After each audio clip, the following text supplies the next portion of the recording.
దాదాపు 10 ఏళ్ల తర్వాత కాంగ్రెస్ పార్టీ 10 ఏళ్ల పాటు ఈ రాష్ట్రాన్ని ఏలినటువంటి కాంగ్రెస్ పార్టీ, ఉమ్మడి రాష్ట్రాన్ని ఏలినటువంటి కాంగ్రెస్ పార్టీ 10 ఏళ్ల తర్వాత మళ్ళీ ఈ ఎన్నికల్లో క్రియాశీలకంగా ఈసారి పోటీ చేయబోతోంది.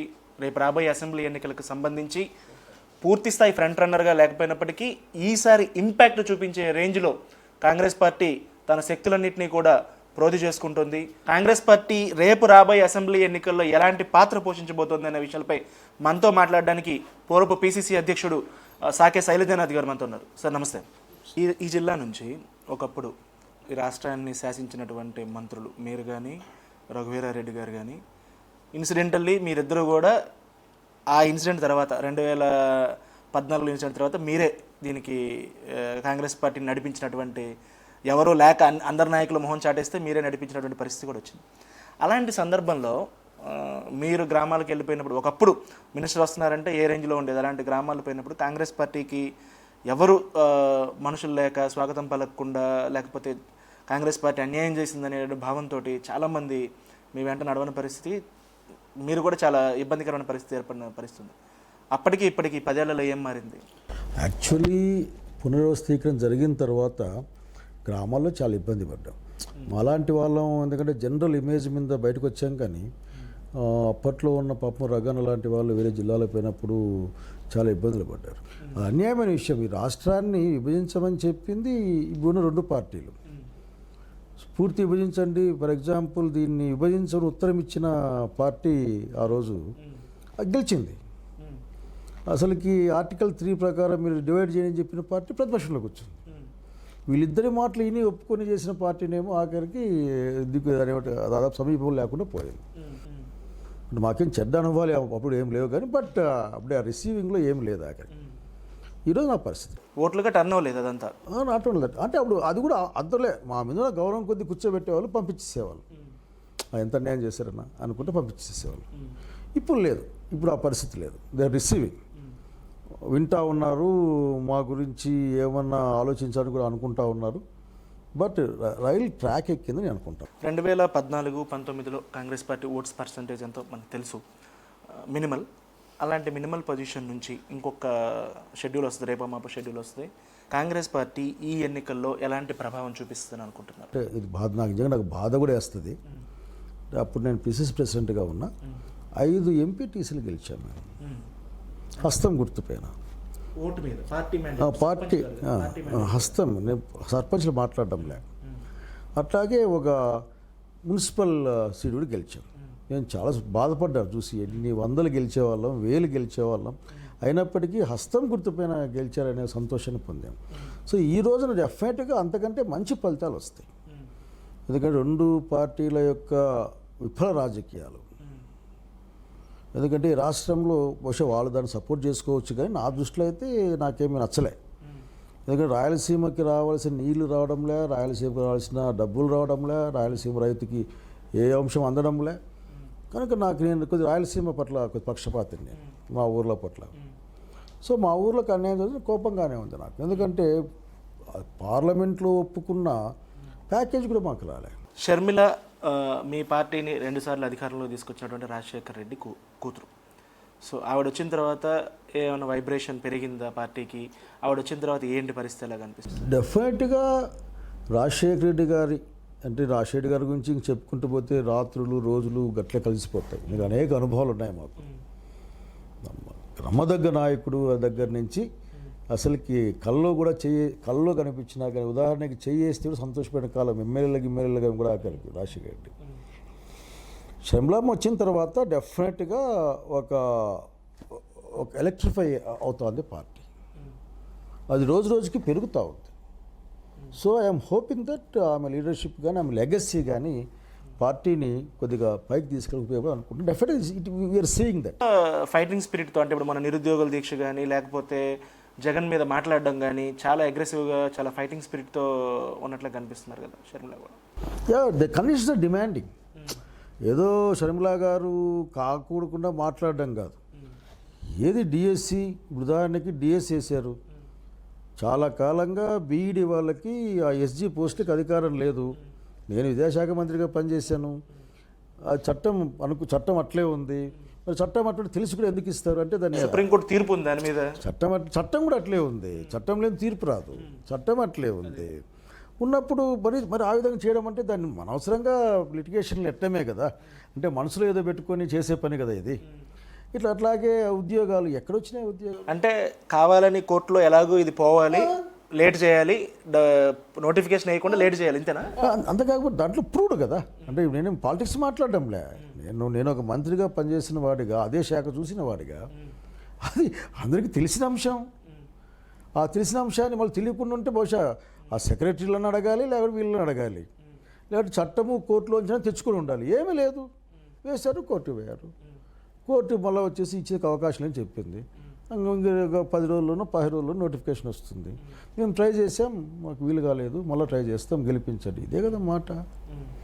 సో ఇటువంటి ఈ ప్రభుత్వం ఇది ఒకటే కాదులేండి, మొత్తం 250 సార్లు ఈ కోర్టుతోటి ఇలాగే చెప్పించుకుంది చాలాసార్లు. అంటే అసలు ఇది ఒకటే కాదు, చట్టాలని చాలా విషయాల్లో, శాసనమండలి విషయంలో కానీ లేకపోతే చాలా విషయాల్లో చట్టాల్లో ఏముందో పట్టించుకున్నటువంటి పరిస్థితి కనిపించింది. నేను చాలాసార్లు చెప్పేవాడిని, ముందు పరిపాలించండి అని. ఏదో కూర్చొని ఈవెంట్ మేనేజ్మెంట్లు కాదు. నాకు ఎవరి పట్ల ద్వేషం, కోపం ఏం లేదు. ఉదాహరణ గట్టిగా పట్టుబట్టి ఆ పునర్వ్యవస్థ చట్టంలో ఉన్న అంశాలను తెచ్చిపెట్టింటే డెవలప్మెంట్ ఉండేది కదా. ఆ బెంగళూరు నుంచి ఆ చెన్నై ఇండస్ట్రియల్ కారిడార్ పెట్టేసింటే ఎంత బాగుండేది. ఆ తర్వాత బాల్ అన్నీ ఆటికి పోయినాయి, అన్నీ చేసిపోయాం కదా. మరి what happens all those. Amaravati road ఏమైనా కానీ నాకు పెద్ద లిస్ట్ చెప్తాను నాకు ఆ విషయాల్లో. ఇవన్నీ ఎక్కడికి పోయినాయి? నీ ఇష్టం నా ఇష్టం. కొన్ని విషయాలు నీ ఇష్టం నా ఇష్టం ఉండదు. అది నువ్వు వచ్చిన చేయాల్సిందే, నేను వచ్చిన చేయాల్సిందే. డెవలప్మెంట్ అనే విషయానికి వస్తే మీరు ఈ ప్రాంతం ఆ ప్రాంతం అనే లేదు, ఏ ప్రాంతంలో కూడా లేదు అనేది ఒక అభిప్రాయం ఈ పార్టీ ఈ ప్రభుత్వంపై ఉంది. సంక్షేమం అయితే చేశారు, ప్రతి ఒక్కరికి ఇంటింటికి వాళ్ళు చెప్పిన లెక్క ప్రకారం 2,40,000 కోట్లు డైరెక్ట్ ట్రాన్స్ఫర్ చేసాం అన్నారు. సరే, అదైనా సక్రమంగా అందింది అనుకోవచ్చా? సంక్షేమం బాగానే ఉందా? దాని పట్ల అలిగేషన్ ఏం లేదు. కాకపోతే ఏంటంటే ఆ సంక్షేమం అనే పేరు దానికి బాగాలేదు. నువ్వు మాట చెప్పినావు, నువ్వు డబ్బులు పంపించినావు. దాని సంక్షేమం నేను చెప్పలేను ఆఖరికి. ఎందుకంటే ఒక వెల్ఫేర్ యాక్టివిటీ జరిగితే దానికి ఎన్ రిజల్ట్స్ వాడు సొంతంగా బతికే అవకాశం రావాలి. అది లేనప్పుడు చారిటీ అవుతుంది.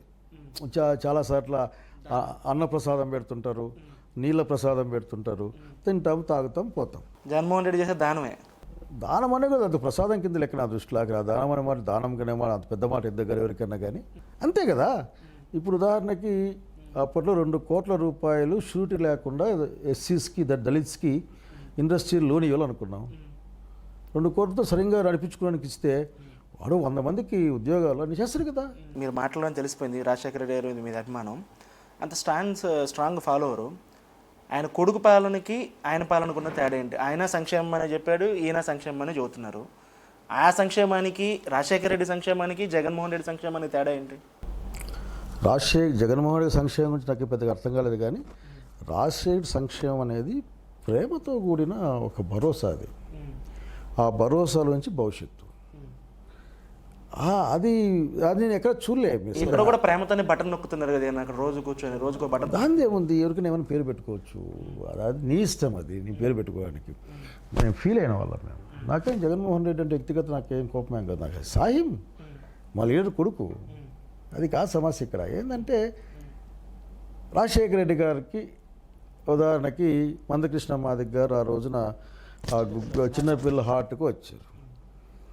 ఆ రోజు విధంగానే ఒక చిరుకోపంతో మాట్లాడి చేసేస్తా కదా, ఇదే చిన్నపిల్ల చచ్చిపోయింది అని బాధపడుతూ మొత్తం ఈ రోజు జరిగేదంతా అక్కడి స్టార్ట్ అయింది. మేము చెప్పలే, వాగ్దానం కాదు అది, కానీ చేసేసాం. చేసేసాం. ఆ తర్వాత ఫీ రియంబర్స్మెంట్ మేము చెప్పలే. చదువుకోవాలి జనాలు, అందరూ అన్ని క్లాసులు చదువుకోవాలా. చదివి ఈ రోజు ఇంతమంది ఉద్యోగాలు లేదు, ఏడుంది? చేసాం కదా. ఇట్లా అనేక విషయాలు చేసాం మేము. ఎస్ఎస్ సప్లాన్ ఉంది, మా ఇందిరాగాంధీ అని ఫైట్ చేస్తున్నాం. మా రాజశేఖర్ తర్వాత వచ్చిన గవర్నమెంట్ మేము చేసాం కదా, కిరణ్ కుమార్ రెడ్డి చేసాం కదా. నేనేమంటా అంటే ఈ సంక్షేమం అనేది ఇయ్యడం కాదు. ఫర్ ఎగ్జాంపుల్ నేనే ఉన్నాను, నా కొడుకు రోజు 1000 రూపాయలు ఇచ్చి ఖర్చు పెట్టుకోమన్నా సంక్షేమం కాదు.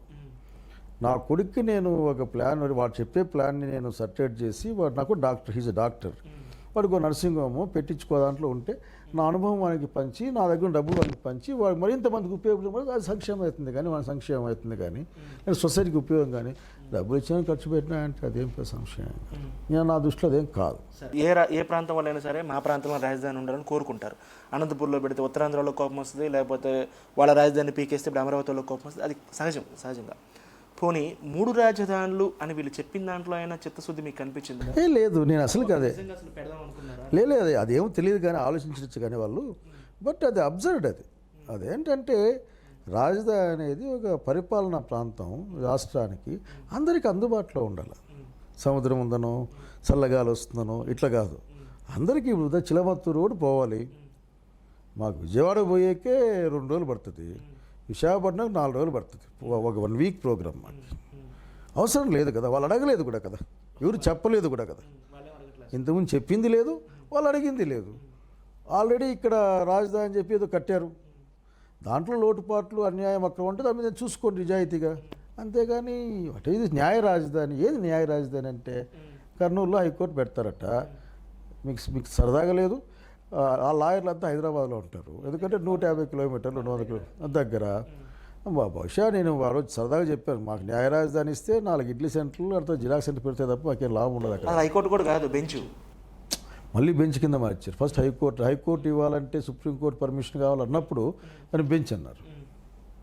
కనుక ఇట్లా వాటి తర్వాత న్యాయ రాజధాని, పరిపాలనా రాజధాని, ఇంకోటి ఏదో శాసన రాజధాని, అట్లా లెజిస్లేటివ్ క్యాపిటల్ ఇట్లా వేరే రాష్ట్రాలు ఉన్నాయి కదా, ఎప్పుడు మంచిని కంపేర్ చేసుకోవాలి.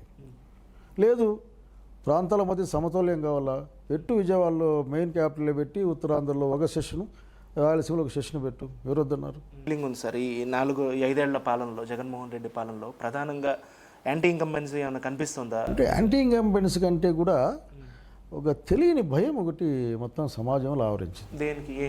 అదే నాకు అర్థం కాదు. ఏ భయం అంటే శాంతి భద్రతల భయమా, లేకపోతే రాష్ట్రం అంటే ఎవరు కూడా సెక్యూర్డ్గా లేరు. ఉదాహరణకి మేము పరిపాలించినప్పుడు స్టేట్ అది సెక్యూర్డ్గా ఉంది, ఎవరికైనా ఏమైనా జరిగితే వెంటనే ఏదో సంథింగ్ ఉంది.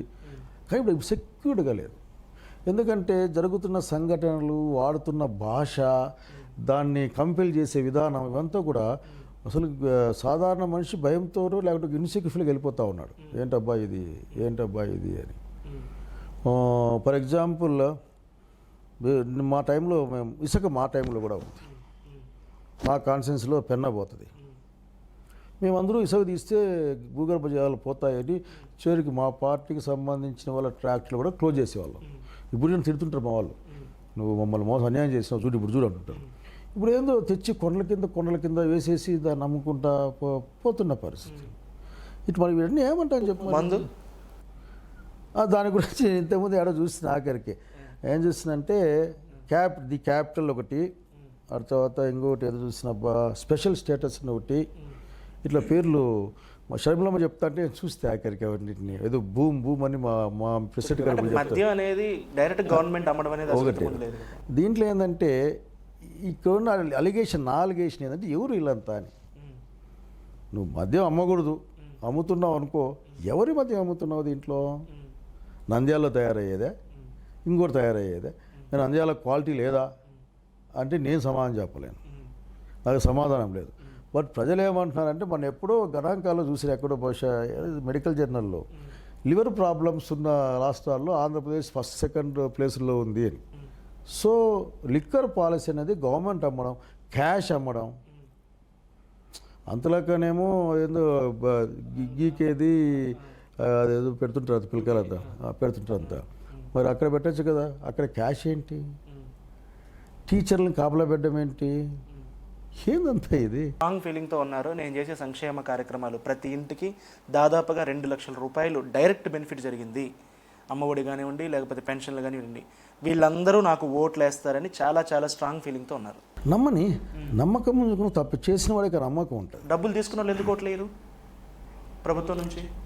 అంటే నా దగ్గర ఒక 2-3 ఎగ్జాంపుల్స్ ఉంటాయి, ఎందుకంటే మామూలుగా సరదాగా మాట్లాడుతుంటాం ఇట్లా విషయం. ఏంటంటే ఒకటి, సంక్షేమం అనే మాటనే దాన్ని మేము గోల్డ్ ఫైన్ అంటే స్వర్ణీకరించి దాన్ని మేము 50 రూపాయలు 200 రూపాయలు అంటే 4 టైమ్స్ ఒకేసారి 200 రూపాయలు చేసి నెల ఇచ్చి చదువుకుంటే ఫీజులు అన్నీ కట్టేసి, ఆరోగ్యం బాగాలేకపోతే ఆరోగ్యానికి ఇచ్చి, ₹2 బియ్యం ఇచ్చి, మళ్ళా ₹250 కడితే ఇంత కట్టగట్టి సరుకులు ఇచ్చి, అంటే బర్త్ దగ్గర నుంచి డెత్ వరకు డబ్బులు ఇచ్చాం మేము ఏదో ఒక రూపేనా. మరి ఫస్ట్ టైం అన్ని సీట్లు గెలిచాం. నెక్స్ట్ టైం 151 దగ్గరకు వచ్చి గెలిచాం. మరి నంబర్ గుర్తులేదు కానీ 150 దగ్గర గెలిచాం. రాజశేఖర గారు మనకి పాస్ మార్కులు వచ్చినాయి అన్నారు కదా డిస్ట్రిక్షన్ రాలేదు కదా, ఇంతే. అంటే మరి అన్ని పనులు అసలు కొత్తది, అంటే గుండెలకు ఆపరేషన్ చేశాం ఆరోగ్యశ్రీ అనేది చాలా పెద్దది కదా కదా, చేశాం. గవర్నమెంట్ హాస్పిటల్ మోహన్ జోన్ వాళ్ళు కదా అందరూ కాక్లియర్ ఇంప్లాంటేషన్ల కోసం పోయాం. అసలుకి అనుకుంటే భయం వేస్తుంది, అన్ని పనులు ఎట్లా చేసాం ఆ రోజున అని చెప్పేసి. సీఎంఆర్ఎఫ్ పెట్టినా అంటే పెడితే సంతం పెట్టేసేవాడు ఆగలి సీఎం రాజశేఖర రెడ్డి గారు. అది 5 లక్షల 10 చూసేవాడు. ముందు 25,000 50,000 సీఎంఆర్ఎఫ్ అనేది. మేము ఇప్పుడు ఆశ్చర్యపోతాం. అట్లా ఒకదానికైతే నా కాన్స్టిట్యూన్సీలో 13 లక్షలు ఇచ్చాడు ఒక క్యాండిడేట్కి. నేను ఏమంటా అంటే అవి చేసాం. మరి మాకు 270 రావాలి కదా, చదువులు చెప్పించినాం. అక్కయ్యలకి డాక్రా గ్రూపులకి విపరీతంగా అసలుకి లోన్లు గిన్లు ఇచ్చాం. ఇంకా రైతాంగానికైతే ఎస్సీలకి ఎస్టీలకి జీరో, అది డ్రిప్ ఇరిగేషన్, జీరో కాదు, జీరో మనీ, 100% సబ్సిడీ, 90% సబ్సిడీ మిగతా క్యాస్ట్లకి ఇచ్చాం. మరి ఓట్లను రావాలి కదా. అట్లాగే నీళ్ళ కోసం అనేక ప్రాజెక్టులు ప్లాన్ చేసాం, రావాలి కదా. అలాగే ఇంకా చంద్రబాబు నాయుడు గారు బాగా గుర్తుంటే ఎలక్షన్ల ముందర ఏదో పసుపు కుంకుమ అనుకుంటా, పసుపు కుంకుమ ఆదరణ, అంతకుముందు కోటి వరాలు ఇచ్చారు, అటువంటి ఏదో పసుపు. ఓటింగ్ పోతూ ఉంటే డబ్బులు పడుతున్నాయి, ఓటింగ్ పోతుంటే డబ్బులు పడుతున్నాయి. సో డబ్బులు ఇవ్వడము ఇవన్నీ కూడా ఓట్లు వేస్తాయనుకోవాల్సిన అవసరం లేదు. ప్రజలకి ఒక యాడ్ స్టిక్ ఉంటుంది, ఆ యాడ్ స్టిక్లో మనం ఉన్నామా లేదా. ఉదాహరణకి ఫర్ ఎగ్జాంపుల్, రోజు మనం దారింట వారిని కొట్టి మనకి ఇడ్లీ పెడితే వాడేం నీ పట్ల ప్రేమగా ఉండడు. సో బట్ అతను నమ్మితే నమ్మచ్చు. ఎవరెవరు హ్యూమిలేట్ అయ్యారు అనుకుంటున్నారు అంటే దళితుల మీద దాడులు జరిగే బాగానే తెలుగుదేశం పార్టీ చెప్తుంది. విపరీతంగా చాలా హ్యూమిలేట్ జరిగింది దళితుల మీద. దళితులు దాడి అన్నది అది పెద్ద ఇష్యూ. ఎందుకంటే అన్ని సర్వకాల సర్వవ్యవస్థలను దళితులపైన దాడులు జరుగుతూ ఉన్నాయి. జరగకుండా ఏమి లేవు. అట్లా మానసికంగానో శారీరకంగానో ఏదో విధంగా చివరికి హ్యూమిలేషన్ ఈజ్ దేర్. అది పెద్ద ఇష్యూ, చాలా పెద్ద ఇష్యూ. కానీ ఇప్పుడు ఆ ఇన్సెక్యూర్ ఫీలింగ్ ఒకటి, ఒక భయపడే తత్వము. భయపడడం అంటే మీరు ఫైనాన్షియల్ ఇన్సెక్యూరిటీ ఉందా పబ్లిక్లో, లేకపోతే లా అండ్ ఆర్డర్ లేదు మనకేదో దాడులు జరుగుతాయి అనే ఇన్సెక్యూరిటీ ఉందా, ఏంటి అసలు?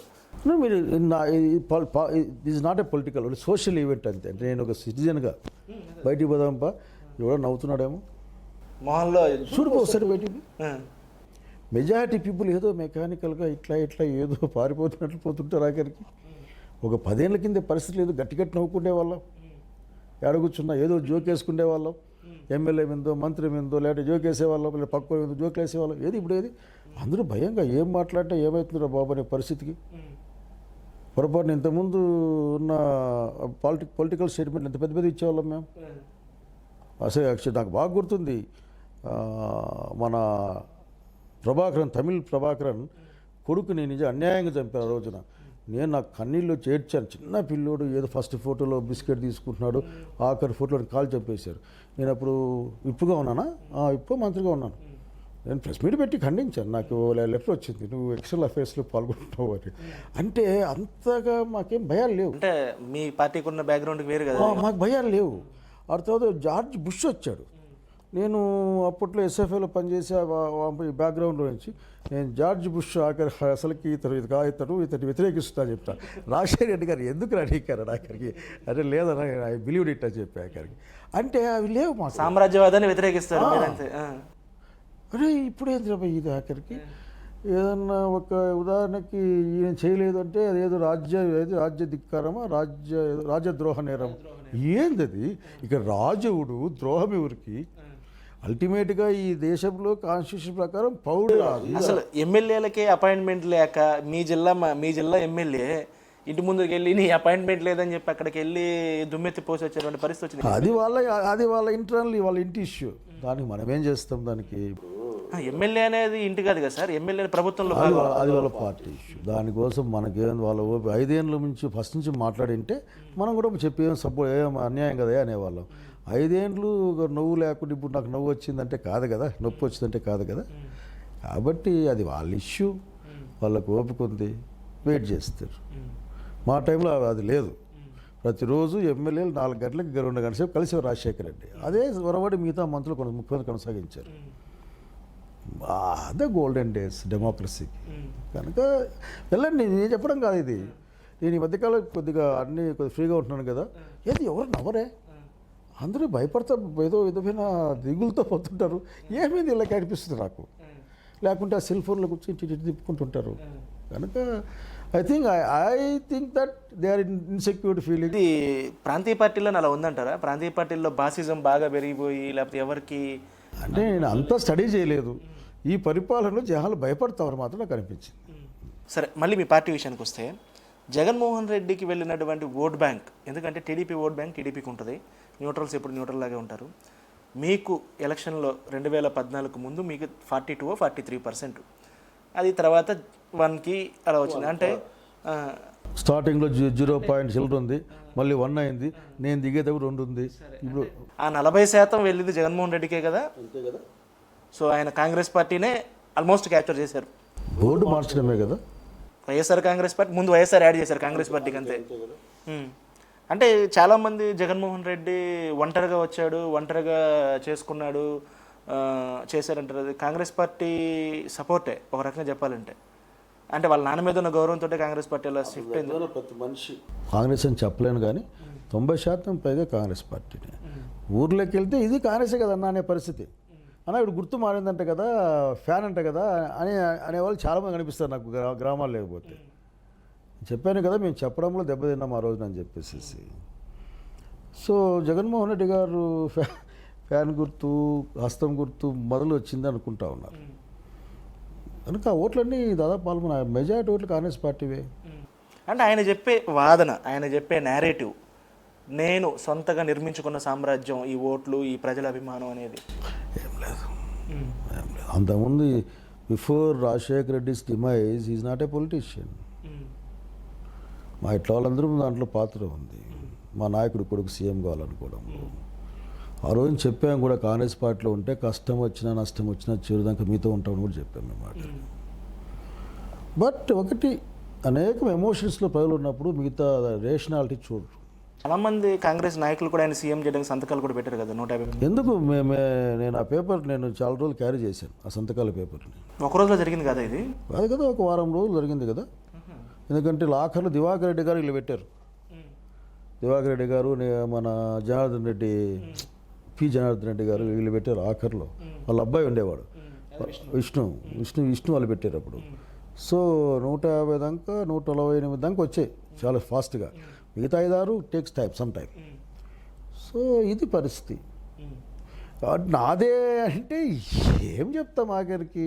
సార్ ఇప్పుడు కూడా ఆయన చెప్పడం, ఆ సంతకాలు పెట్టిన విషయం నాకు ఏమాత్రం తెలియకపోవచ్చు. ఇప్పుడు తెలిసి ఇప్పుడు నాకు తెలియదు అన్నాక నాకు సమాధానం లేదు. ఇప్పుడు నేను బయటికి పోయి నాకు తెలియదు నాగేశ్వరరావు అన్నా అనుకో, నీ దగ్గర సమాధానం ఏముంటుంది? ఇప్పుడే కూర్చుంటే కదా 2 గంటలు అంటావు కదా నువ్వు, నాకేం తెలియదు అన్నా అనుకో, ఏం సమాధానం చెప్తావు? కనుక తెలియదు అంటే నేను చేయగలిగింది ఏం లేదు. బస్ మా కోరిక అట్లా ఉండేది. రఘువీరెడ్డి గారు ఫస్ట్ ఇనిషియేషన్ ఆయన తీసుకున్నారని నేను విన్నది. అతనే దాన్ని ఫస్ట్ తీసుకుని మాట్లాడింది. ఇంకో విషయం సార్, అంటే మొన్న షర్మిల గారు కూడా చెప్పారు, బయటికి చెప్పారు, ఆయన మొదటి నుంచి కూడా ఆయన ఇప్పుడు కూడా చెప్పారు, సోనియా గాంధీని ఎదిరించారు అని చెప్పి అదే నెరేటివ్ చెప్తారు. ఒకానొక టైంలో రాజీ కోసం ప్రయత్నించారు. అలాగే ఎలక్షన్కి ముందు 2014 ఎలక్షన్కి ముందు కాంగ్రెస్ పార్టీతో జరిగినటువంటి ఒక అనధికారిక ఒప్పందం ప్రకారమే జరిగింది, ఆయన కాంగ్రెస్ పార్టీకి సపోర్ట్ చేస్తానని కూడా చెప్పినట్లుగా ఒక వార్త ఉంది. ఏమో అది కూడా నాకు వార్తలాగే తెలుసు. నాకైతే దాంట్లో నిజాలు ఏమో నాకేం తెలియదు. కానీ ఒక ఇన్సిడెంట్ నేను చెప్పగలను. సరే, వాట్ ఎవర్ రీజన్, దీన్ని ఎవరైనా ఎట్లా అర్థం చేసుకోవచ్చు. ప్రణబ్ ముఖర్జీ గారు రోషయ్య గారిని సీఎంగా ఉన్నప్పుడు వచ్చారు అబ్జర్వర్గా. నేను అప్పుడు చాలా సీరియస్గా జగన్ రెడ్డిని సీఎం చేయాలని తిరిగే బ్యాచ్లో ఒక బ్యాచ్ వీరోచితమైన బ్యాచ్ అనుకో, మరి చెప్పాల్సి వస్తే ఇంకేది మూడ్లో లేవు. ప్రణబ్ ముఖర్జీ గారు నన్ను పిలిచారు, వెళ్ళాను. అంటే నేను లేదండి నాకు ఇంట్రెస్ట్ లేదు సార్ అని చెప్పేసి మా పెద్ద నాయకుడు హంబుల్గానే sir this is my thing, నాకు ఒక అలవాటు ఉంటుంది, ఏదైనా చెప్పదలుచుకుంటే స్పష్టంగా చెప్పేస్తాను, నేను నాకేం మనసులో పెట్టుకొని నేను బాధపడను. దాని తర్వాత మార్నింగ్ అంటే నెక్స్ట్ డే రిజల్ట్ అది సెంట్రల్ హాల్లో కూర్చున్నాం, పాత అసెంబ్లీ హాల్లో. రోషయ్య గారు సీఎం ప్రపోజల్ పెట్టింది జగన్మోహన్ రెడ్డి, సపోర్ట్ చేసింది నేను. పెట్టించారనేది ఏమన్నా కానీ అంటే నేను ఎక్కడ గలబాజీ, నాకు ఇప్పుడు ఆడు చెప్పా అంటే నేను గలబా చేస్తాను నాతో చెప్పిస్తున్నారు కదా అని చెప్పాను నాయకుడికి. మరి దీన్ని ఎట్లా అర్థం చేసుకుంటాను నేను? 25 సీట్లు వస్తే చాలు, నేను ప్రత్యేక హోదాని ఇలా తీసుకొస్తానని చెప్పినటువంటి జగన్మోహన్ రెడ్డి 25 కాకపోతే 22 వచ్చినాయి, అది కాదనేది లేదు. రాజ్యసభ సీట్లు చాలా ఉన్నాయి. ఎంతమంది బలం ఉన్నప్పుడు కూడా ప్రత్యేక హోదా తీసుకురాలేకపోవడానికి కారణం ఏంటి? అదొకటి మాత్రమే కాదు, ఆంధ్రప్రదేశ్కి ఏ మేజర్ ప్రాజెక్ట్ కానీ ప్రత్యేకమైన సాయం కానీ బీజేపీ 5 ఏళ్లలో చేయలేదు. చేయమని చెప్పింది, చేయలేదనే కాదు చేయము అని చెప్పింది. జగన్మోహన్ రెడ్డి గారు మొన్న కూడా స్పీచ్లో వింటూ ఏమన్నా అంటే ఈసారి మెజారిటీ లేని ప్రభుత్వం రావాలి, మనం నిలదీస్తాం ఏదో మాట్లాడుతూ ఉన్నాడు. ఒక విషయం ఎవరైనా గుర్తుపెట్టుకోవాలా, రాజశేఖర రెడ్డి గారి పేరు ఎత్తే ముందు ఎవరైనా కానీ రాజశేఖర రెడ్డి ఒక మాట చెప్పినాడంటే ఆ మాట చేసేవాడు. నష్టం లాభం అని కాదు, అనేక విషయాలు చెప్పగలం కానీ అన్నిటినీ పంచుకోలేము జనంతో. అంతేగాని ఈ రోజున 22 ఎంపీలు ఇంక మధ్యలో ఇంకెవరో ఇద్దరు కలిసినట్లున్నారు, అందరూ కలిస్తే కూడా నేను ఎప్పుడు చెప్పేవాళ్ళని వీళ్ళకి వేస్ట్ ఎంపీలు, టీఏడిఏ ఖర్చులు వేస్ట్ ప్రజలు ఇవి అని. వాళ్ళమ్మ ఈ 5 ఏళ్ళు అట్లే ఉండారు అక్కడికి. 5 ఏళ్ళు వాళ్ళు చేసిన పని ఏంటంటే పోయాడు కూర్చొని రావడం, కొత్తగా దాన్ని ఏమంటారు అవేంటివి కోట్లు వేసుకుని నేర్చుకోవడం, మాట్లాడింది లేదు ఏంది లేదు. అంటే వీళ్ళు మాట్లాడే తరంలో వాళ్ళని ప్లీజ్ చేసే దానికోసం మాట్లాడుతూ ఒక మాట ఆఖరిలో మాట్లాడుతూ ఉన్నారు. ప్లీజ్ ఆ ప్లీజింగ్ ఎందుకు అన్నది వాళ్ళు చెప్పాలా. వాళ్ళ విధానాలు కరెక్ట్ అయితే మేము బీజేపీ విధానం సమర్థిస్తున్నామని చెప్పాలా, బీజేపీ పార్టీని సమర్థిస్తున్నామని కాదు, మేము బీజేపీ విధానాలని సమర్థిస్తున్నాం. సమర్థించారు అన్ని బిల్లులను సమర్థించారు చెప్పడం ఎవరే ఉంటున్నారు ఆఖరికి. అక్కడే పర్టికులర్ వాళ్ళ తెలివితేటలంతా అక్కడే ఉంటాయి. ఏంటంటే ఆ దాని గురించి ఏం మాట్లాడరు వాళ్ళు. రాష్ట్ర అవసరాల రీత్యా కేంద్ర ప్రభుత్వ సహాయం లేకపోతే రాష్ట్రం అప్పులతో బతకలేదు కాబట్టి మేము ఓట్లు వేసినామని చెప్తారు. బట్ వాళ్ళు ఓటు వేయకూడదు, అప్పులు వచ్చినాయి కదా పాపం. నిన్న కూడా నిర్మలా సీతారామన్ అప్పులు ఇచ్చింది కదా పాపం. యథాశక్తిన దాదాపు 5-6 లక్షల కోట్లు ఈ మధ్యలో అప్పు చేసేట్లున్నారు. 5-6 లక్షలు 8 లాక్ చేసేట్లున్నారు. ఆర్బీఐ నుంచి 48,000 కోట్లు ఆర్బీఐ నుంచే డైరెక్ట్గా ఎప్పుడైనా జరిగిందా ఏ ప్రభుత్వం? ఏం జరగదు అట్లా.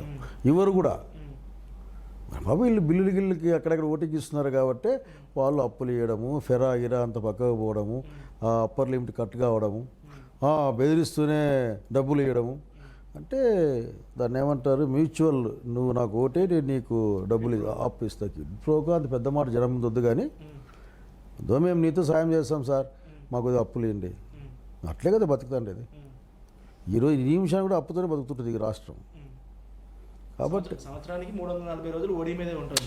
మరి దాన్ని మనం ఏం చేయలేము, ఎందుకంటే వాళ్ళు ఎంచుకున్న ఆర్థిక విధానం అది. సింపుల్ సంపద పెంచడం, సంపద పెంచడం ద్వారా ఆదాయాన్ని తెచ్చుకోవడం, ఆ తర్వాత ఆస్తులు అప్పుల రేషియోని బ్యాలెన్స్ పెట్టుకోవడం, ఇది పద్ధతి కాదు. అట్లా కాకుండా లక్షణంగా మంచి సంబంధాలు పెట్టుకోవడం, అప్పుడప్పుడు ఏదో తీసుకుని బహుమతులు ఇస్తుంటారు పెద్ద పెద్ద, అవి ఇవ్వడం, లేకపోతే తిరుపతి వెంకటేశ్వర స్వామి బొమ్మ తీసుకుని ఇవ్వడం, అప్పు తెచ్చుకోవడం. కనుక ఈ అప్పుల కోసం ఆ సమస్య. అట్లాగే ఇంకేమైనా కారణాలు ఉంటే ఉంటాయి వాళ్ళకి. పార్టీ ఫలితాలపై మీ అంచనా ఏంటి సార్? పార్టీ కదా అసెంబ్లీ ఫలితాలపై నేను అంటే నాకు ఎక్కువ చెప్పుకోవడం చేత కాదు కాబట్టి ఒక మాట చెప్పగలను. ఈసారి మేము అసెంబ్లీ లేకపోతాం. అసెంబ్లీలో కాంగ్రెస్ పార్టీ వాయిస్ పోతుంది ఈసారి. I'm strongly believing that. ఏమనేది నేను ఇప్పుడే చెప్పలేను. సరే, మీరు వెళ్తారు, ప్రతిపక్షం వైపు మీరు కూర్చుంటారు ఒక సైడు, అధికార పక్షం వైపు ఎవరు కూర్చుంటారు? అది నాకు సంబంధం లేని ప్రశ్న. అది కారణం ఏంటంటే ఒక రాజకీయ నాయకుడు నాకు అవసరం లేదు అది. ఎందుకంటే నేను ఇప్పుడున్న పరిస్థితుల్లో నువ్వేమైనావు ఆయన నేను చూసుకునే పరిస్థితి, నేనేమవుతున్నా చూసుకునే పరిస్థితి అది ఆఖరికి. కనుక కాంగ్రెస్ పార్టీ అభ్యర్థులు ఏంది, వాళ్ళు ఎట్లా వాళ్ళు గెలవాలా, కొద్దిగా ఎట్లా పోవాలా. మేము లేకపోతే ఈ రాష్ట్రం పరిస్థితి చూస్తున్నారు కదా, మేము ఉంటే ఈ రాష్ట్రం ఇట్లా ఉండదు. శైలజానాథ్ గారిని పార్టీలోకి తీసుకోవడం కోసం టికెట్లు ఆఫర్ చేసి రెడీగా పెట్టి ఇన్ని చేసినా కూడా కాంగ్రెస్ పార్టీ పరిస్థితి బాగలేని పరిస్థితిలో కూడా మీరు ఆ పార్టీని అంటిపెట్టుకుని ఉండడానికి కారణం ఏంటి? నిన్న మొన్నటి వరకు కూడా మీకోసం ప్రయత్నాలు జరిగాయి కదా. అవన్నీ దానికి నా దగ్గర ఏం సమాధానం ఉంటుంది? నిన్న అడిగారు ప్రెస్ మీట్ అది కూడా సేమ్ మాట్లాడు. I'm doing this job no. ఆలోచనలు ఉంటాయి, అందరికీ ఆలోచనలు ఉంటాయి. మనం ఆలోచనలేమో ఆపలేం. అంటే మనకు కూడా ఆలోచనలు ఉంటాయి కదా. మన ఫర్ ఎగ్జాంపుల్ నాకు బీజేపీ భావజాలం నచ్చదు. It implies everything. నాకు ఆర్ఎస్ఎస్ యొక్క మనువాద సిద్ధాంతం నాకు నచ్చదు. అట్లాగే నాకు ఈ దేశంలో కులం అన్న పదం నాకు ఎప్పుడు నా ప్రథమ శత్రువుగా అనిపిస్తుంది. నాకు ఫస్ట్ అడిగే ప్రశ్న, నా శత్రువు ఈ దేశంలో కులం తప్ప ఇంకోటి కాదని బలంగా నమ్ముతాను నేను. మరి ఇన్నున్నప్పుడు కానీ నా ఆలోచన నాకు ఉంటుంది కదా. That is my answer. ప్రజలు బాగుండాలన్నా, మేమంతా బాగుండాలన్నా ఈ దేశంలో ఉన్న మనోభావ సిద్ధాంతానికి వ్యతిరేకం ఉండాల్సిందే. తెలుగుదేశం వాళ్ళైనా పిలిచింది, ఎవరైనా కావచ్చు కదా. నాకు నేను వాళ్ళ గురించి మాట్లాడదలుచుకోలేదు, నాకు సంబంధం లేదు. నేను వాళ్ళ గురించి I have due respect on everybody. Political parties ఇవంతే ఆఖరికి. Everybody having their own opinions on the issues. తరతరాలుగా వేలాది ఏళ్ళుగా అనగదొక్కబడుతున్నా లేకుంటే విపరీతంగా అసలుకి ఇంకా మనుషులు కూడా గుర్తించకుండా పోతున్న మనిషి కంటే ముందు కులం పోయి వారిని ఛిద్రం పెట్టేరు దాంట్లో. దాన్ని ఎదుర్కోవడం ప్రథమ లక్ష్యం అనుకుంటుంటాను. కనుక దానికోసం నేను నా భావజాలం నిర్మించబడుతుంది. ఆ భావజాలం దాటి రావడానికి చాలా కష్టమవుతుంది. ఒక చట్టంలో ఇరుక్కుపోయామంతా. So that is the thing. Thank you sir. Thank you Nageswararao. Bye.